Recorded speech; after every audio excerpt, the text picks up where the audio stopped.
Hello everyone. Animal kingdom part 17। ये animal kingdom में जितने भी फाइलम है उसके कैरेक्टरिस्टिक फीचर मोस्टली मैं वीडियोस डाल चुकी हूँ। आज एक क्लास रेप्टिलिया, इसके कैरेक्टरिस्टिक फीचर हो चुके हैं, पर आज का हमारा टॉपिक है identification of snake bite. Snakes में स्नेक की बात चलती है तो माइंड में एक थॉट उठता है कि स्नेक पॉइजनस है या नॉन पॉइजनस। जो नॉन पॉइजनस स्नेक्स होते हैं उनमें पॉइजन एपरेटस नहीं होता। हेड रीजन में पॉइजन एपरेटस जो कि एक पॉइजनस स्नेक के अंदर होता है, और उन पॉइजनस एपरेटस में फैंग्स हैं, पॉइजन ग्लैंड्स हैं, ग्लैंड्स की डक्ट्स होती हैं, डक्ट ओपन होती हैं फैंग्स में। तो जब वो फैंग्स मतलब एक तरीके के पॉइंटेड हैं और मैक्सिलरी टीथ होते हैं, तो जब स्नेक पॉइजनस स्नेक या नॉन पॉइजनस स्नेक बाइट करते हैं तो बाइट करने से वो पॉइज़न, मतलब अगर पॉइजनस स्नेक है तो पॉइज़न बॉडी विक्टिम की बॉडी में एंटर करेगा, और नॉन पॉइजनस है तो पॉइज़न आएगा ही नहीं। तो इसमें जो नॉन पॉइजनस स्नेक्स होते हैं जैसे इरिक्स दुमुही, वो नॉन पॉइजनस है, या पाइथन अजगर नॉन पॉइजनस है। एक होता है टिफ्लोप्स स्नेक, वो भी नॉन पॉइजनस है। पॉइजनस स्नेक में तो बहुत सारे हैं, सारे वाइपर हो गए, पिट वाइपर, सारे ऑल टाइप के कोबरा हैं, क्रेट हैं, सी स्नेक्स हैं। ये जितने भी मतलब वाइपर्स वगैरह जितने भी होते हैं ऑल आर हाईली पॉइजनस। ये सारे पॉइजनस हैं। तो ये भी एक पॉइजनस स्नेक का मैंने डायग्राम ड्रॉ किया हुआ है। यहाँ पर ये इसके टंग है, टंग बिल्कुल अंदर की तरफ ही पॉइजन एपरेटस होता है, और पॉइजनस एपरेटस मतलब जो पॉइजनस एपरेटस बिल्कुल इस तरीके से, जब इसका डायग्राम इस तरीके से देखोगे तो ये मैक्सिलरी टीथ होते हैं जिनको फैंग्स बोलते हैं। ये फैंग्स में मॉडिफाइड हो गए हैं। स्नेक, कोई भी स्नेक अगर बाइट करता है तो कैसे हम पहचानेंगे कि ये पॉइजनस है या non poisonous. Snake bite always leaves teeth marks at the site. If these marks are only small pricks, केवल वहाँ पे छोटे छोटे निशान बन गए हैं, बिल्कुल छोटे छोटे इस टाइप के ये निशान बन गए हैं, तो ये स्नेक कैसा होगा? Non poisonous. कोई डरने वाली बात नहीं है। मतलब चाहे वो इरिक्स दुमुई हो सकती है, पाइथन अजगर हो सकता है, टिफ्लोप्स भी हो सकता है। तो ये सारे जितने भी स्नेक्स अगर स्मॉल हल्के हल्के से निशान पड़े हैं तो इसका मतलब नॉन पॉइजनस स्नेक है। दूसरा पॉइंट है कि when there are 1 to 3 pairs of larger circular marks, mostly बड़े बड़े अगर दो निशान पड़े हैं, ये दो निशान पड़े हैं फैंग्स के, तो इसका मतलब ये समझना चाहिए कि ये स्नेक पॉइजन है। अब पॉइजनस स्नेक है तो उस पॉइजन मतलब जो इस अगर पॉइजनस स्नेक है तो वेनम ह्यूमन की बॉडी में एंटर कर जाएगा। उस वेनम का क्या इफेक्ट होगा? इफेक्ट ऑफ वेनम, सबसे फर्स्ट पॉइंट है degree of virulence. The bitten person may die और recover depending upon the amount injected in its virulence. मतलब अगर हल्का सा ये है कि फैंग्स मारते हैं, बहुत कम पॉइजन गया है बॉडी के अंदर, तो वो रिकवर कर जाता है, और अगर तेज़ी से उसमें बहुत ज़्यादा पॉइजन विक्टिम की बॉडी में जा चुका है तो उसकी डेथ होनी ही होनी है। स्नेक, सेकेंड पॉइंट है स्नेक वेनम। अब स्नेक वेनम जो होते हैं वो मोस्टली 2 टाइप के हैं, न्यूरोटॉक्सिन्स एंड हीमोटॉक्सिन्स। न्यूरोटॉक्सिन कोबरा का वेनम, क्रेट का वेनम, सी स्नेक हाइड्रोफिस इसका वेनम, ये न्यूरोटॉक्सिन्स होते हैं। ये कॉज डेथ बाई, किस वजह से? इनसे तो डेथ होनी ही होनी है। ये तो जैसे ही बाइट करते हैं तुरंत ही डेथ हो जाती है। क्यों? क्योंकि पैरालाइसिस ऑफ रेस्पिरेटरी मसल्स, जो हमारी रेस्पिरेटरी मसल्स होती हैं कि जब हम ब्रीदिंग कर रहे हैं, इंस्पायरेशन और एक्सपायरेशन ये मसल्स के थ्रू होता है। 2 पेयर्स ऑफ मसल्स होती हैं, इन मसल्स में ही पैरालाइसिस होगा, और जब पैरालाइसिस होगा तो ब्रीदिंग होगी नहीं, एस्फाइजिएशन, ब्रीदिंग नहीं होगी, और जब एक तुरंत ही डेथ, मतलब इसमें तुरंत ही डेथ। हीमोटॉक्सिन ये ऑल वाइपर बाइट, मतलब मोस्टली पिट वाइपर हैं, वाइपर बाइट हैं। It affect circulatory and nervous system more severely. कोई भी टाइप का पॉइजन हो उसमें प्रोटियोलाइसिन होता है, किसी भी टाइप का प्रोटियोलाइसिन है, पर उन चीज़ों का अगर मान लिया न्यूरोटॉक्सिक है, कोबरा या क्रेक ने बाइट किया तो उसका चीज़ का पता ही नहीं चलता कि स्वेलिंग भी आई है, वो तो डेथ के बाद पता चलेगा कि बॉडी स्वेल अप कर गई।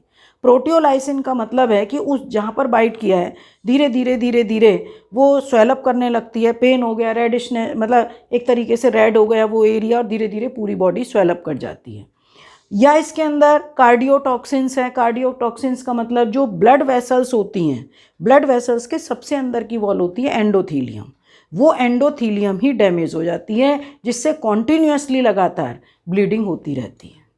न्यूरोटॉक्सिक नर्वस सिस्टम पर अटैक करते हैं। मोस्टली नर्वस सिस्टम में क्या होता है कि जैसे मान लिया हमारा कोई बॉडी का ऑर्गन है, मैं ही हाथ से काम कर रही हूँ ये, तो हाथ की मैसेज ये ब्रेन को जा रही हैं, ब्रेन ऑर्डर दे रहा है, मतलब पहले मुझे क्या लिखना है, माइंड में थॉट्स आ रहे हैं, और थॉट्स आने के बाद मेरा हाथ चल रहा है, यानी कि जो मैसेज आ रहा है मोटर न्यूरॉन, उससे मैसेज आ रहा है तब मैं ये लिख पा रही हूँ, मतलब कोई भी काम। तो मोटर न्यूरॉन का मतलब जो ब्रेन से ऑर्डर लेकर आ रही हैं, तो वो अगर न्यूरोटॉक्सिक सब्सटेंस हैं तो मोटर नर्व को वो डैमेज कर देता है, बिल्कुल डेड। और जब मोटर नर्व्स को डेड कर देगा, बॉडी की सारी मसल्स, जितनी भी मसल्स होंगी वो काम करना बंद कर देंगी और तुरंत ही डेथ होगी।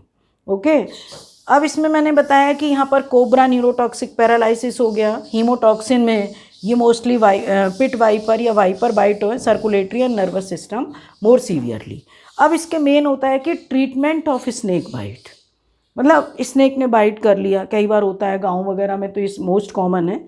तो अगर मान लिया किस तरीके से ट्रीटमेंट, सबसे पहले साइकोलॉजिकली ट्रीटमेंट। जिस भी पेशेंट को बाइट किया, स्नेक ने बाइट किया है, तो उसका पहले psychologically treatment through encourage word, हर तरीके से उसको ये कहना है कि भाई स्नेक पॉइजनस नहीं था, किसी भी तरीके से उसको डिप्रेस नहीं होने देना है, क्योंकि डिप्रेस होगा, जरा भी डिप्रेस में होगा तो कार्डियक, एक तरीके से कहते हैं हार्ट फेलियर। क्यों? क्योंकि यहाँ पर अभी बताया paralysis of respiratory muscles. Respiratory muscles अगर पैरालिसिस हो गया, ऑक्सीजन नहीं जाएगी हार्ट की मसल्स को, जैसी ऑक्सीजन नहीं मिलेगी तो हार्ट फेलियर। ओके, दूसरी चीज़ होता है कि उसमें जो पॉइज़न किसी तरीके से बॉडी के अंदर उसका जो फ्लो है, उस स्प्रेडिंग का जो फ्लो है वो रोकना है, प्रिवेंट करना है।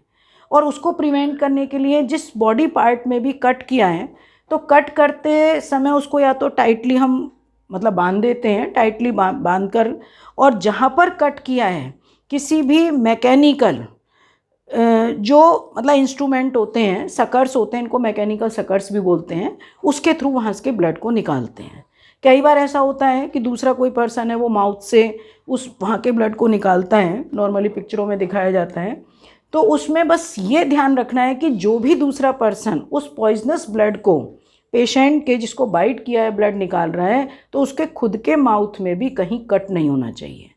कि पॉइज़न को ये बोला गया है कि पॉइज़न जो है एक अच्छा डाइजेस्टिव जूस है, बट डाइजेस्टिव जूस होते हुए भी इसका कनेक्शन ब्लड से नहीं होना चाहिए। अगर उसके माउथ में कहीं कट है, तुरंत ब्लड से ब्लड मतलब कनेक्शन हो जाएगा और उसकी खुद की भी डेथ हो सकती है। ठीक है, अब इसमें थोड़ा बहुत ये होता है कि ट्रीटमेंट के लिए अगर डॉक्टर्स ट्रीटमेंट के लिए मोस्टली एंटी डिप्रेसेंट, भाई सबसे पहले तो ये होता है कि थोड़ा बहुत वेनम के इफ़ेक्ट को हम कम कैसे करें, तो मेडिकल स्टोर से लाके एंटी वेनम मेडिसिन होती हैं वो दे सकते हैं। क्लिनिकल ट्रीटमेंट के लिए क्या करते हैं doctor, mostly anti depressant substance देते हैं कि जिससे हार्ट को स्ट्रेंथ मिले। एंटी डिप्रेसेंट सब्सटेंस में एड्रेनालिन भी हो सकता है, पिट्यूटिन मेडिसिन, बेनाड्रिल भी हो सकती है, कोकेन भी हो सकता है, मतलब किसी भी तरह की वो ड्रग देते हैं जो एंटी डिप्रेसेंट है, हार्ट को स्ट्रेंथ प्रोवाइड करें कि हार्ट एकदम जो हार्ट का प्रोसेस है, हार्ट फेलियर ना हो, कार्डियक अरेस्ट ना हो, ये उसके अंदर प्रोसेस ना हो। दूसरी चीज़, अदर टाइम टू टाइम उस पर्सन को मिल्क है, कॉफ़ी है, टी ये देते रहना चाहिए जिससे कि वो जागता रहे, उसको सोने नहीं देना है। तो ये थोड़ा सा ट्रीटमेंट है जो कर लेते हैं, बाकी तो हॉस्पिटलाइज होकर डॉक्टर ही करते हैं सब। तो यहाँ पर ये पॉइजनस है, नॉन पॉइजनस स्नेक। सबको ये पता होना चाहिए कि अगर नॉन पॉइजनस स्नेक है तो हल्के हल्के प्रिक्स आते हैं, निशान आते हैं, पर अगर ये पॉइजनस स्नेक है और सर्किल बन रहे हैं, वहाँ पर अच्छे खासे सर्किल बन रहे हैं, राउंड स्फेरिकल सर्कल बन रहे हैं, तो इसका मतलब वो स्नेक पॉइजनस है। अगर वो स्नेक पॉइजनस है और न्यूरोटॉक्सिक पॉइजन है, तब तो कोई बचाव का है ही नहीं, तब तो तुरंत ही डेथ होगी। पर हीमोटॉक्सिन है और टॉक्सिक बॉडी के अंदर पेशेंट की बॉडी में, मतलब विक्टिम की बॉडी में कम टॉक्सिन गया है, तो वो फिर भी रिकवर कर सकता है।